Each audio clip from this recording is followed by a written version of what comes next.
Today is July 8th, 2021.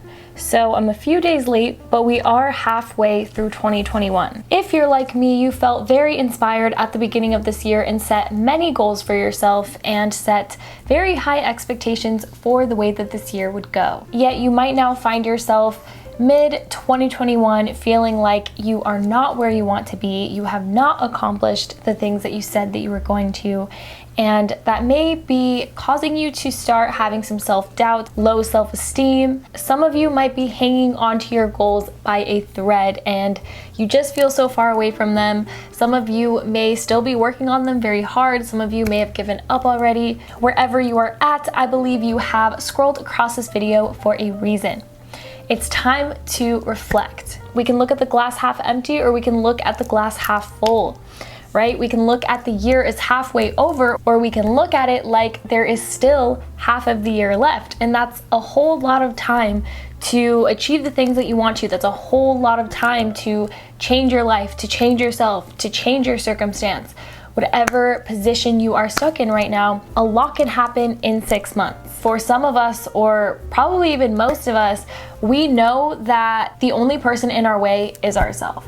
Or at least that is the main person in our way, right? That's the main obstacle we have to really get out of our own way. So maybe we can look at it like this, okay? We set these goals at the beginning of the year. 6 months down the road, we're not necessarily where we want to be, but we can learn so much from the last 6 months, looking at our behaviors, looking at our actions. We have a lot to look at and learn from, and it's also a fresh start. I actually get super excited every time it's a new month, a new week, a new quarter of the year. I just love new beginnings because it reminds me that I can always start over, right? And we can even start over tomorrow. So I thought it would be valuable to just sit in front of the camera and talk to you guys about how I believe that you can change your life in the next 6 months. We're gonna focus on 4 simple things because I don't wanna overwhelm anyone or give too many tips and just complicate it more than it has to be. So I'm just gonna be giving you a simple formula for how I believe that we can change our lives in 6 months. But of course, first I do have to remind everyone to not focus on the fact that they haven't reached their goals or their New Year's resolutions, but more so put their focus on the progress that they have made. Because I guarantee you, even if you hate where you're at right now or you hate yourself right now, I'm sure there is something that you can be proud of. You can be proud of even watching this video, because I would say most of the population is not gonna go this far to actually achieve their New Year's resolution. So you can be proud of yourself for even setting those goals in the first place, for taking the time to watch this video. Okay, so simple formula to transform yourself and your life in 6 months. Okay, number 1, set your intentions. Know what you want and need. Have that vision in your head, that vision that gets you very emotional, very inspired, very tapped into your highest self.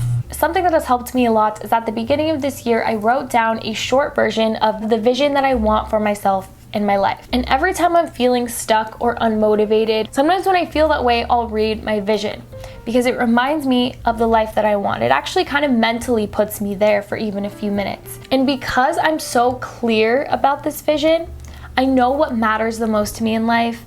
Therefore, I'm able to at least try to live my life according to these principles. Number 2, put your mental health first. I truly believe that this is the foundation of your success in all areas of life. One person's version of success might be to have a lot of money and to have the job that they want. But I don't believe that we're ever truly successful in life if we're not happy, if we're not peaceful. And I do feel like your best work will come from a place of inner peace, when you are feeling safe and loved and peaceful and happy. How many times have you had goals or intentions and you just can't seem to reach those because you feel too stressed out or anxious or fatigued or depressed? We live in this hustle culture that truly makes you feel like if you're not being productive, then what are you doing? But how productive can we really be in our lives if we're struggling mentally? Do not ever feel bad for putting your mental health and your healing first. If you need to get more sleep, if you need to make time to stretch in the mornings, if you need to make time to catch up with people that make you feel good, whatever it is that allows you to heal your heart and feel your best, do not let anyone make you feel bad for doing doing those things instead of doing something productive. Because honestly, I believe that healing your heart and becoming the happiest, most peaceful version of yourself is probably one of the most productive things that you can do. And you know what? When you're happy, everything else just comes together. Truly. Number 3, focus on getting rid of the bad habits first. I have personally learned this the hard way. I have found that in my experience and many people that I know, it's not always incorporating new habits that's the hardest. The hardest is usually detoxing from those bad habits that have been subconsciously ingrained for so long and controlling ourselves in our lives. For example, a habit that I have been trying to incorporate for a very long time is to just be more present in life, to truly live in this moment and not be in my head and not on autopilot. However, a bad habit that always sabotages me from this goal is spending hours on my phone and watching mindless online content for hours that is not serving me. I would meditate for 20 minutes and feel amazing. I would go in nature and feel so present and happy and peaceful. But then the next day I might spend hours watching mindless content on my phone and getting completely lost in it and having the worst brain fog after that and not being able to focus or concentrate, feeling very just like out of body, not present. I don't know if technology makes you guys feel that way, but it affects me really deeply. And I'm not saying practicing those good habits didn't do anything for me, but they could have done so much more for me if I hadn't still been practicing the bad habits. So that's just an example. And I also feel called to share another example right now, actually, because it's just on my mind at the moment. Another healthy habit I've been trying to incorporate is waking up early and being productive. Yet on many weekends when I would hang out with people, I would end up drinking a lot. And I would get way too drunk, and then the next day I would sleep in and waste almost the entire day because I would be so hungover. So that's another example of how those toxic habits can be holding us back so much. And I am proud to say that I haven't drank for the last month and a half. I know that's not very long, but after repeatedly making the same mistakes for so long, it was very clear to me what actually needed changing. It wasn't necessarily developing the new habit, but it was getting rid of the old habit. Yeah, if you're trying to stop a negative habit, a good thing to try is doing a 21-day challenge, because apparently it takes about 21 days to build a habit. And number 4, if you want to transform yourself in your life in the next 6 months, live your life fully. Yes, I know it's so simple, but I genuinely believe that when we just live present in this moment, so much positive changes happen within us and around us. We clearly have an issue in society right now with mental health, with depression, with anxiety, with stress.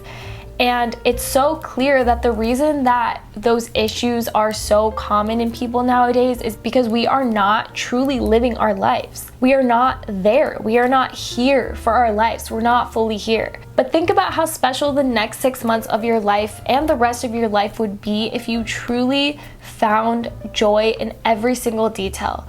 If you truly soaked in every sensory sensation and found and connected to the infinite beauty in all of it. Think about how many actions you take on a daily basis that you're not fully present for, that you're on autopilot for. Even if it's simply washing your hands or doing laundry. If you think about it, if you're really fully present for those activities, they can actually be joyful. We can find joy in all of those simple things, and that's literally the key to life, and that is the key to happiness, and that's the key to becoming your best self, in my opinion. And that's why I had to include this in the video, because yes, most of us may know this at a deep level, but do we actually practice it every day? It's just nice to be reminded of this, because from this point on, we can make it a point to be more fully present in our lives. For some of us, that may be making it a point to notice 3 details around us whenever we're doing something. For some of us, that might mean listening to content about mindfulness and just positive content in general, because it's a daily reminder that this is how we want to live our lives every day. And I could continue to talk about this for hours, but I just want to make this video very short and simple and just give you some positivity and hope for the rest of this year. So I hope I succeeded in that goal. I hope this added value to you in any way. If it did, feel free to like this video, comment down below, or share it with anyone that you feel could benefit from it. That really helps support me in the YouTube algorithm, as I am a small creator at the moment and I want this video to reach others who could benefit from it. And feel free to subscribe to my channel if you are also on a journey of healing and becoming your best self and you want to hear more content from me about that. But other than that, I hope that I see you in my next video.